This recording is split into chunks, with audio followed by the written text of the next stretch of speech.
일본의 대표 작가 무라카미 하루키라는 사람이 있습니다. 매년 이 노벨 문학상 후보로 올라가는 사람인데요. 이분이 2018년부터 2년 전이죠. 이 개인 방송을 하기 시작을 했더라고요. 라디오에 두 달에 한 번꼴로 나와서 음악도 틀고 얘기도 나누고 그런데 얼마 전 이 기사가 좀 하이라이트로 떴는데 그 이유를 봤더니 이 도쿄 FM 라디오를 통해서 이 개인 라디오 방송이 특별 방송으로 전국에 송출이 된 거예요. 바로 이건데요.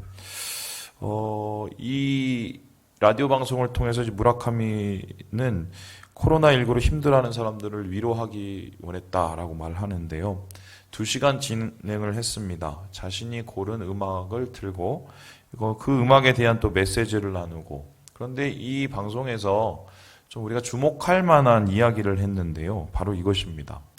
이 바이러스와의 싸움은 선과 악, 적과 아군의 대립, 서로 죽이기 위한 싸움이 아니라 서로 살리기 위한 지혜의 싸움이다.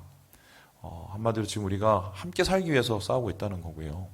그리고 내가 아버지 전쟁 체험을 전하듯이 지금 세대는 코로나의 경험을 앞으로 후세들에게 전하게 될 것이다 라고 말합니다. 이러한 이 이야기를 보면 하루키는 본인은 전쟁이란 표현을 좋아하진 않았지만 지금 우리가 겪고 있는 이 코로나와의 싸움은 전쟁 수준의 충격이 있다는 것을 인정한 것인데요. 그의 말처럼 우리는 싸우고 있습니다. 함께 싸우는데 우리가 싸우는 싸움은 무엇보다도 생존을 위한 싸움이죠. 몇 달 동안 계속 이어진 이 질본의 브리핑, 질병관리본부죠.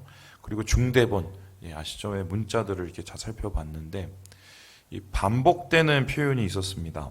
어떤 표현이냐면 지금 우리가 중대한 기로에 놓여 있다. 그래서 일주일만 더 기다려라. 이 표현을 지금 몇 달 동안 계속 하고 있어요. 한번 살펴보세요. 그런데 이러한 문자들과 브리핑들을 다 요약해 보면 한 문장으로 말할 수 있는데요. 먹고 살 일 아니면 집에만 있어라입니다. 이걸 지금 우리가 6개월 동안 계속 들어온 거예요. 그도 그럴 수밖에 없는 것이 확실한 치료제가 나오기까지 이 코로나에 대항할 수 있는 유일한 방법은 비접촉밖에 없기 때문입니다. 하지만 당장 자영업자들이 몰락되고 있죠. 한국 자영업자 비중은 25.1%라고 합니다. OECD 회원국 중에 7위고요. 미국의 4배고요. 일본의 2.4배 규모입니다. 이 직장인에 비해 우리 자영업자들은 먹고 살 길이 지금 막막한 형편인데요. 어떤 사장님이 그런 얘기를 하시더라고요. 차라리 코로나에 걸리는 게 낫겠다고. 얼마나 답답하면 그런 소리를 하시겠어요. 그래서 코로나의 싸움은 이 전쟁과 같은 게 모든 사람들이 상처받고 분노로 충만해 있기 때문인데요. 무라카미 하루키는 뒤이어서 지금의 상황에 대해서 이렇게 얘기를 합니다. 보여주시죠. 제가 읽어볼게요. 코로나19 같은 위기적 상황에 놓일 경우 간토 대지진 때의 조선인 학살처럼 사람들이 이상한 방향으로 움직일 가능성이 있다. 여기서 이 간토 대지진 조선인 학살이란 무엇이냐? 1923년 관동 대지진 사건인데요. 많은 희생자들이 발생하는 지진이 일어났습니다. 그런데 이런 혼란의 와중에 일본 사람들과 경찰들이 조선 사람을 6,600명을 무참히 학살을 합니다. 그것도 밝혀진 것만도 이 숫자인데요. 더 있겠죠? 이상하지 않습니까? 어떻게 지진 난 거하고 조선인 죽이는 게 이렇게 맞닿을 수 있을까? 무슨 상관인가? 이 말도 안 되는 말이 현실이 된 이유가 뭐냐면 바로 분노 때문입니다. 극우 정치인들이 분탕질을 했고요. 조선인이 우물에 독을 탄다는 둥, 쟤네 때문에 대지진이 왔다는 둥, 이런 말을 퍼뜨리면서 이 유언비어에 사람들이 넘어가 버린 겁니다. 그리고 한국 사람, 조선 사람을 분노의 희생양으로 삼아버린 것인데요.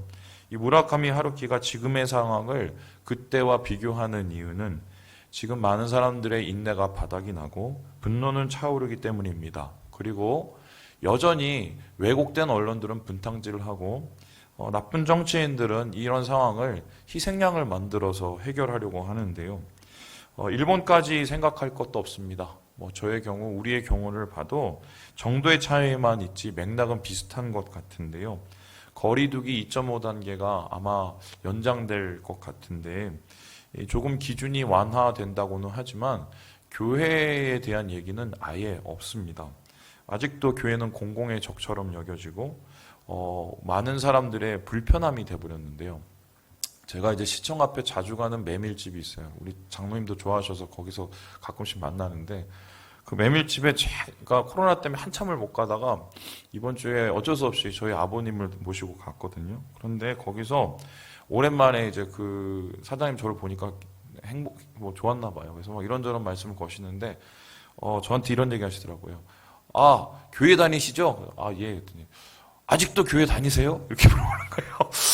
제가 목사인지 몰라요.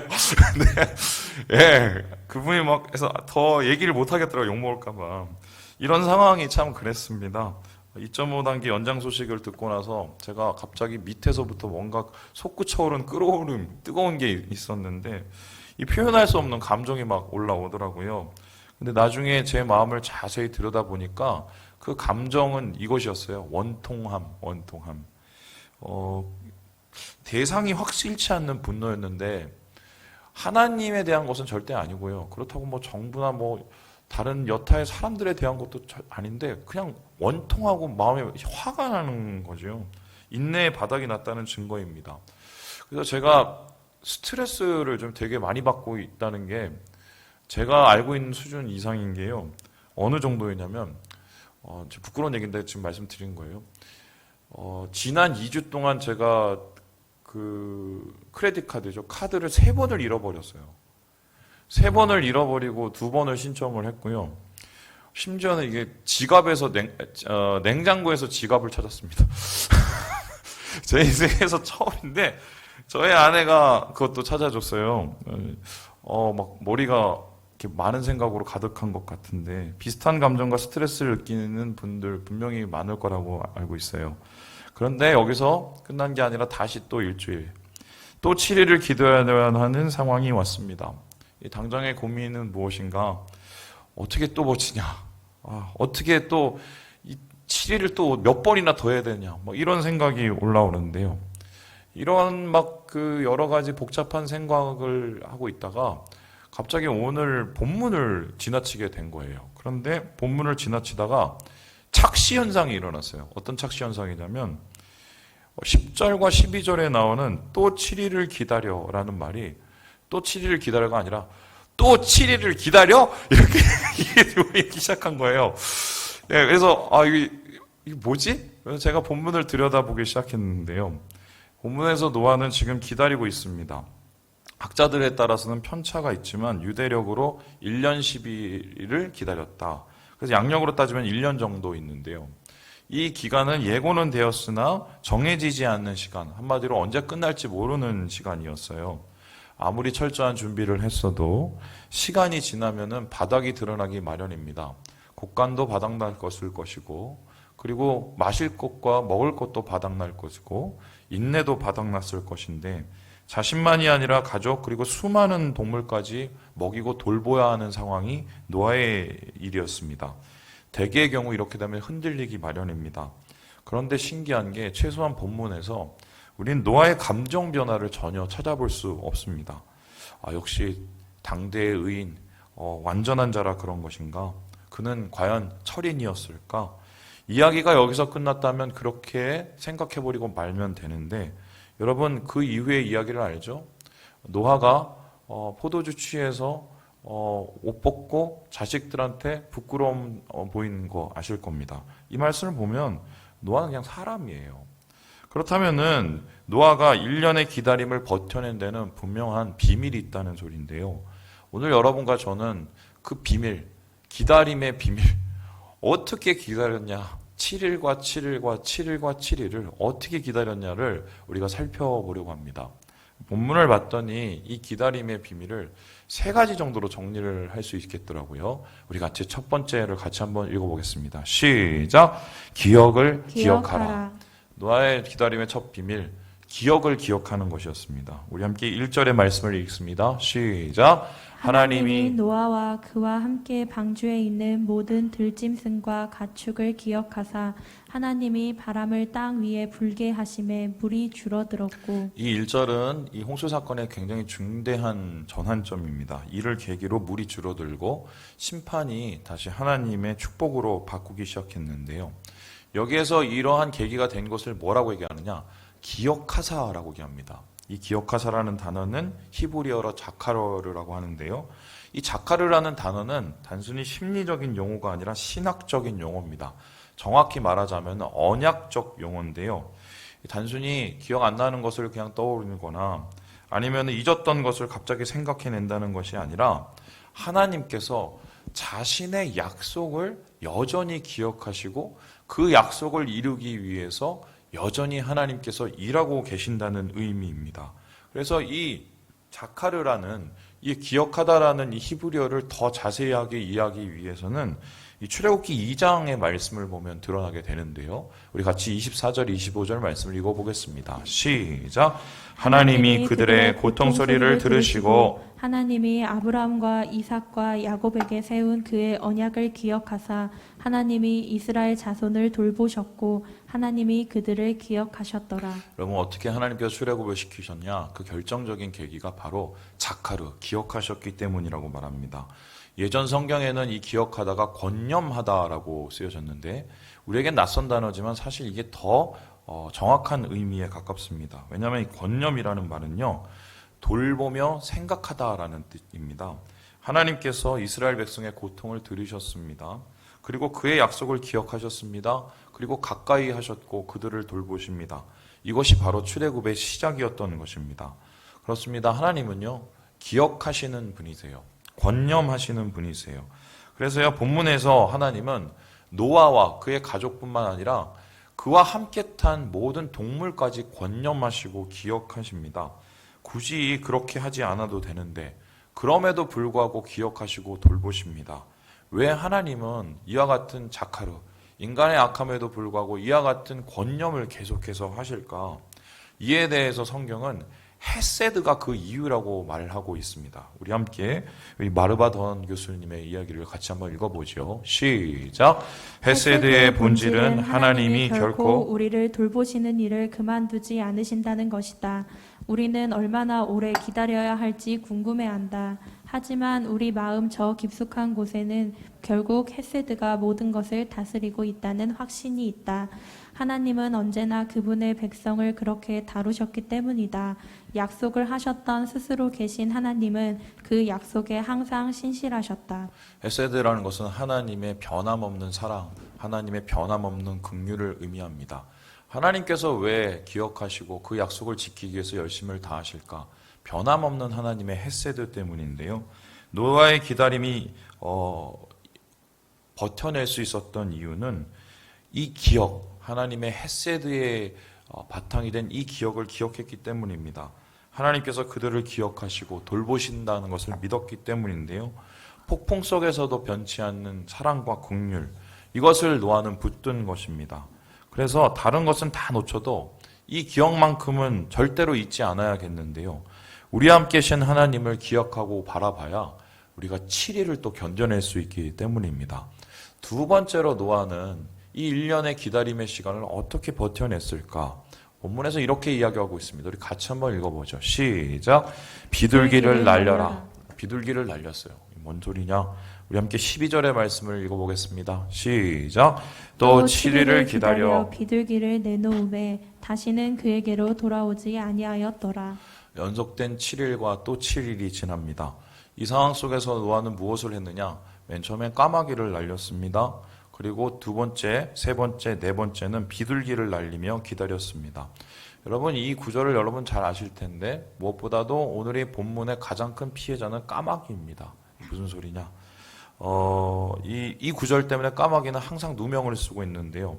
비둘기는 좋은 새, 길조, 순결하고 충성스러운 새로 알려진 반면 까마귀는 흉저, 불결하고 절대로 믿지 못할 새라고 사람들에게 비난을 받고 있습니다. 다음 그림을 보시는 바와 같이 비둘기는 항상 평화의 상징입니다. 여러분에게 자잘한 상식 하나를 알려드리자면 이 평화의 상징을 나타내는 비둘기가 입에 항상 뭐를 물고 있지요? 저 입이 뭔지 아세요? 오늘 성경에 나오는 올리브잎이에요. 그래서 올리브잎을 물고 와서 평화를 전한 것처럼 우리에게 그런 평화를 준다. 뭐 이런 뜻인데요. 비둘기는 항상 그렇게 칭찬을 받았습니다. 반면에 까마귀의 비난은 더 거세지기 시작했는데요. 급기야 설교자들은 까마귀하고 사람을 연결하기 시작했습니다. 그 대표적인 예가 까마귀 신자, 비둘기 신자의 이야기입니다. 교회 내에 두 종류의 교인이 있다. 첫 번째 교인은 까마귀고 두 번째는 비둘기인데 교인들 중에 누가 불평하고 그리고 다른 교회로 떠나버리면 뭐겠어요? 까마귀 안 오니까. 그리고 목회자 말 잘 듣고 멀리 이사 가서도 다니던 교회 계속 나오면 뭐다? 비둘기. 이렇게 말하죠. 그래서 다시 말해서 돌아오면 비둘기, 불평하고 떠나면 까마귀. 저도 이렇게 이제 듣고 어릴 때 자랐는데요.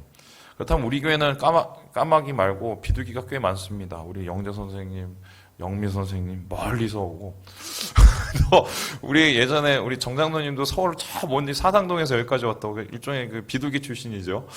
많은데 근데 사실은요 이 말이 일리가 있는 말씀인지 모르겠지만 본문과는 전혀 상관이 없어요. 왜냐하면 사실 까마귀는 매우 강하고 영리한 새고요. 과거로부터 사람들에게 전령, 그러니까 소식을 전하는 새로 이용되어 왔는데 제일 중요한 게 뭐냐면 본문에서 까마귀는 떠나지 않았습니다.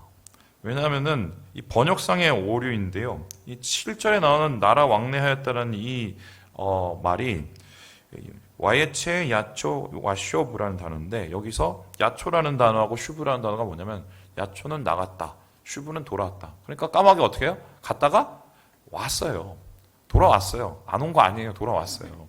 그래서 칼빈도 이 부분을 분명히 동의하고 있는데 그렇다면은 이제 좀 고민을 해봐야죠. 그럼 본문에 이 까마귀를 날리고 비둘기를 날리는 건 어떻게 해석을 해야 될까? 우리 유묘세 교수의 이야기가 좀 우리에게 도움이 될 듯합니다. 우리 같이 한번 읽어보도록 하죠. 시작. 고대부터 배를 타는 선원들은 까마귀를 함께 승선시켰는데 육지의 냄새를 잘 맡았기 때문이다. 항해의 방향을 잃거나 난파의 위험이 있을 때 선원들은 먼저 까마귀를 날려보내 육지가 있는 방향을 알아낸 다음 다른 새를 보내 물의 깊이와 상륙할 장소 등에 대한 상세 정보를 얻어냈다.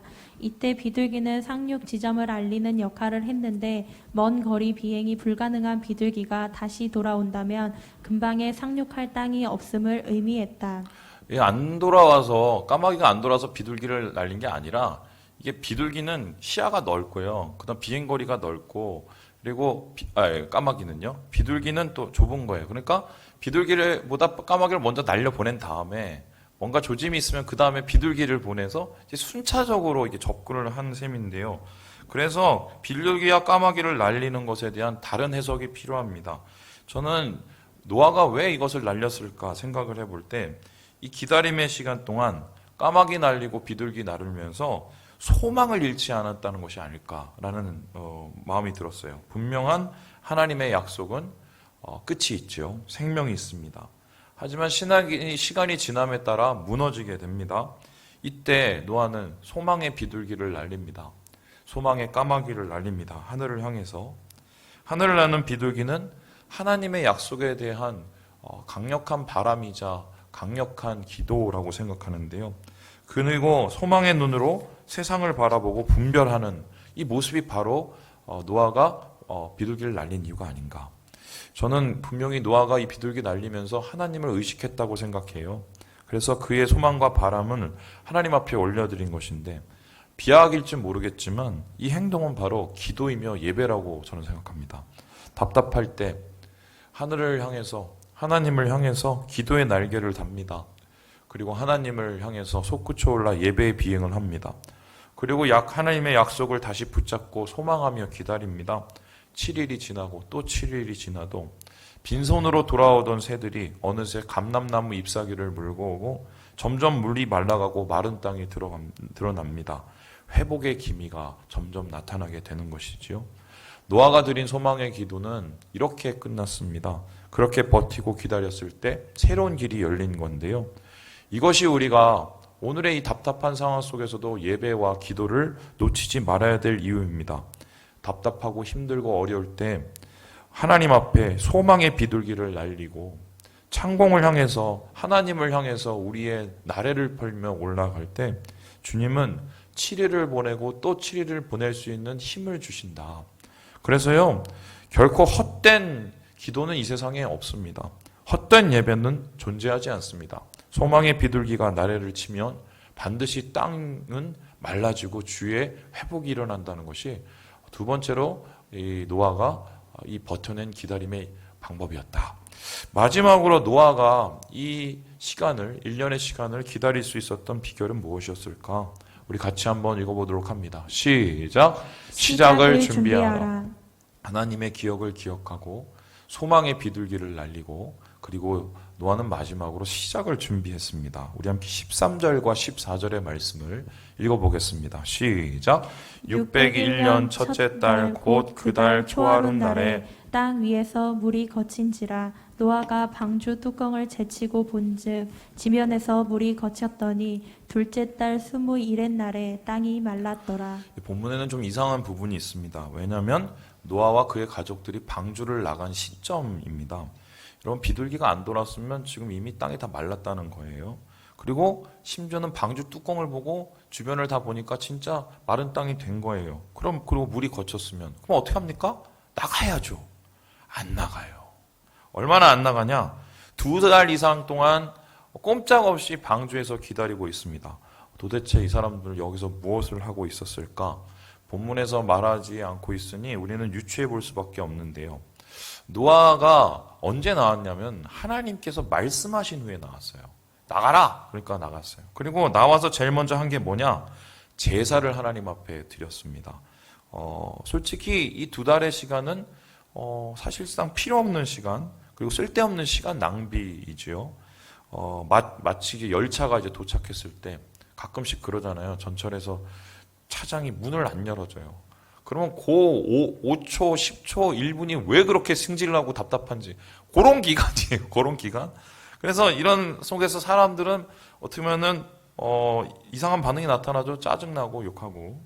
어떻게 보면 지금 차장 욕먹을 수밖에 없는 상황인데요. 더 조급해지기 때문입니다. 그런데 하나님께서는 그렇게 하라고 그래요. 2개월을 더 기다리라고 합니다. 왜 그러셨을까? 왜 쓸데없는 이 시간을 하나님께서 기다리라고 하셨을까? 왜냐하면 물이 그치는 것이 문제가 아니라 마음이 준비되는 것이 문제이기 때문이에요. 나가는 게 문제가 아니라 새롭게 시작하는 게 문제이기 때문입니다. 학자들은 이 창세기 8장이 창세기 1장과 굉장히 비슷하다고 말을 합니다. 유사한 점이 많아서 데칼코마니라고 하는데요. 창조와 홍수의 시작은 여러분 아시는 것처럼 주일에 시작을 해서요. 홍수도 금요일날 같이 끝나요. 그죠? 그리고 마른 땅, 깊은 물, 바람, 새 이런 창조의 상징들이 똑같이 8장에 등장을 합니다. 뿐만 아니라 7이라는 숫자가 계속돼서 이 창조의 숫자가 반복되고 있는데요. 그렇다면 이러한 이 1장과 닮은 8장을 어떻게 이해해야 될까? 학자들은 이게 바로 하나님께서 태초에 세상을 창조하셨듯이 노아와 그의 가족을 통해서 새로운 길과 새로운 창조를 이루어 가신다는 것을 말한다고 얘기하는데요. 그렇다면은 새로운 창조에는 새로운 사람이 필요하지 않습니까? 그럼 새로운 사람은 누구일까? 준비된 사람이에요. 준비된 사람. 그래서 노아 가족들을 우리가 새로운 아담과 새로운 하와라고 한다면 이 방주는 무엇인가? 바로 새로운 창조를 위한 요람이었다. 그래서 노아는 여기에서 새로운 시작을 위해서 준비하고 있었던 거예요. 특별히 마지막 2개월은 최선을 다해서 준비를 하고 있었다는 것이죠. 그러면 이 2개월 동안의 시간 혹은 1년 동안의 시간에 기다리면서 노아는 무엇을 준비했을까? 여기에 대해서 칼빈이 다음과 같이 주석을 썼어요. 우리 같이 한번 좀 어렵지만 읽어보도록 하겠습니다. 제가 읽어볼게요. 우리는 지속적인 신앙의 과정으로 거룩한 사람이 하나님에게 절대적으로 순종했다는 사실을 보게 된다. 여러분, 거룩은 곧 순종이라는 거죠. 그것은 하나님의 명령에 따라서 노아가 방주에 들어갔으며 그리고 거기서 하나님이 그가 나갈 수 있는 길을 열어놓을 때까지 머물러 있었기 때문이다. 끝까지 신뢰하고 순종했다는 거고, 그리고 자기의 모든 행동이 하나님을 즐겁게 한다는 확신이 들기 전에는 자유롭고 신선한 공기를 마시는 것보다는 더러운 환경 속에서 누워있는 것을 그가 선택했기 때문이다. 결과적으로 하나님께서 이 노아를 통해서 새로운 시작을 위해 준비시켰던 게 뭐냐? 순종이에요. 순종. 여러분, 새로운 시작을 위해서 믿음의 순종을 배우게 하시는 건데요. 방주 짓고 홍수 피한 것도 대단하지만 이렇게 2개월을 기다리면서 순종을 배워간 것은 더 대단하다고 저는 생각합니다. 그래서요, 순종은 도대체 무엇일까 고민을 해보면요, 내 시간이 아니라 하나님의 시간에 맞추는 거예요. 내 계획이 아니라 하나님의 계획에 맞추는 거예요. 내 생각이 아니라 하나님의 생각에 우리의 생각을 맞추는 것입니다. 여러분, 홍수 심판이 시작된 이유가 무엇입니까? 내 시간, 내 계획, 내 생각에 따라서 살았기 때문인데 그 끝은 타락이었고 불순종이었고 범죄였습니다. 세상을 말아먹을 정도의 악이 들끓었죠. 그래서 하나님께서는 역전을 준비하시기 위해서 새로운 시작을 준비케 하셨는데요. 바로 순종의 사람 노아를 통해서 방주 안에서의 1년, 그 새로운 시작을 준비하는 그 1년을 통해서 진짜 순종의 사람을 만들어 가신 거죠. 여러분, 기다린 만큼 순종을 배울 수 있는 가장 좋은 방법은 없는 것 같아요. 광야에서 이스라엘 백성도 그랬죠. 그들은 기다림을 통해서 순종을 배웠고 그 순종으로 가나안을 정복했습니다. 십계명 받을 때도 40일 기다렸고 매일매일 만나를 받을 때도 매일매일 그 다음을 기다렸어요. 그래서 기다림이 그들을 만들어 세운 건데요. 여러분, 그건 아는데 기다림이 어렵지 않습니까? 왜 어려운가? 저의 경우를 보자면 그렇더라고요. 한 달이 넘는 비대면을 예배를 드리고 있어요. 근데 제가 왜 이번 주에 그렇게 원통함이 올라왔냐면 제 나름대로 이렇게 기준이 있었던 것 같아요. 한 달 지나면 좀 뭔가 해결이 되지 않을까, 막 이런 제 기준, 제 시간. 근데 그 시간이 넘어서게 되니까 화가 나는 거죠. 복잡한 거죠. 단순히 재정적인 압박의 문제가 아니라 이 교회의 존립 자체의 문제가 막 심각하게 받아들여지고, 더 중요한 게 우리 다음 세대들, 야, 우리 청년들 어떡하냐, 우리 교육부 아이들 어떡하냐, 막 이런 생각이 오면서 막 도저히 상상할 수 없는 짜증이 올라왔는데요. 근데 생각을 해보면 내 생각이죠. 내 계획이죠. 내 계산이죠. 하나님께서 새로운 시작을 어떻게 준비하실지는 아무도 모릅니다. 하나님께서 앞으로 새로운 교회를 어떻게 디자인하실지는 아무도 몰라요. 그냥 우리가 예상하는 것은 대부분 이때까지 했던 것, 혹은 누군가 했던 것을 통해서 계획하는 것이거든요. 그런데 우리가 앞으로 가는 길은요, 잘 몰라요. 노아가 새롭게 시작한 그 새로운 세상도 이전 세상과는 완전히 패러다임이 바뀐 세상이었거든요. 그래서 하나님은요, 다른 거 준비하지 말고 기다리면 기다리고 나가면 나가고 걸으면 걷고 멈추면 멈추는 법을 가르치셨어요. 내 뜻과 내 생각을 내려놓고 하나님의 뜻과 사랑을 신뢰해가면서 그렇게 한 걸음 한 걸음 순종으로 나아가기를 노아에게 원하셨던 것인데요. 그래서요, 참 죄송한 말씀이지만 괴롭잖아요. 어쩔 수 없어요.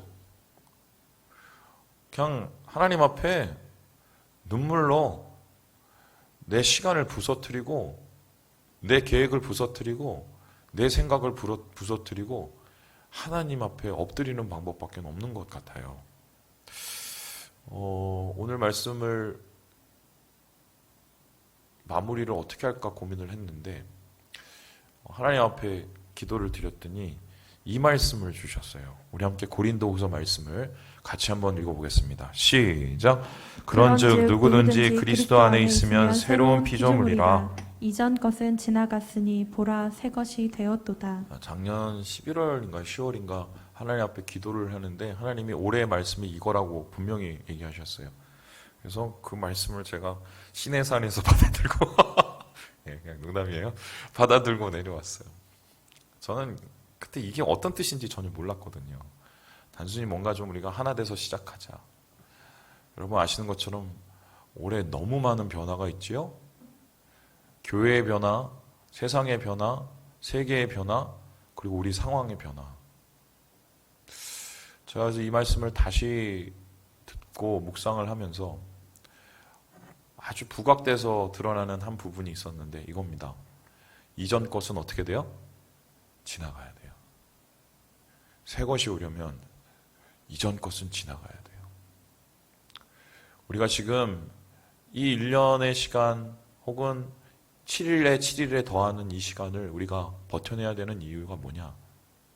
이전 것을 지나야 되는 시간이기 때문에.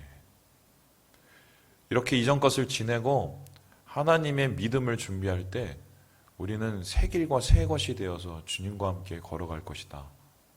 저는 그 하나님을 믿기로 작정을 했습니다. 사랑하는 우리 3일 가족 여러분, 여러분의 힘듦을 제가 어떻게 다 상상할 수 있겠습니까? 여러분의 답답함을 제가 어떻게 또 생각할 수 있을까요? 하지만 우리 기다림으로 순종을 이루어 갑시다. 힘드시면 계속 비둘기를 날리시고, 힘드시면 하나님의 기억을 기억하시고, 그리고 한 걸음 한 걸음 새로운 시작을 준비하시면서 이 어려운 항해의 길을 우리가 회복으로 승리로 나아가시는 우리 3일 가족 되시길 주님의 이름으로 축원합니다. 기도하겠습니다.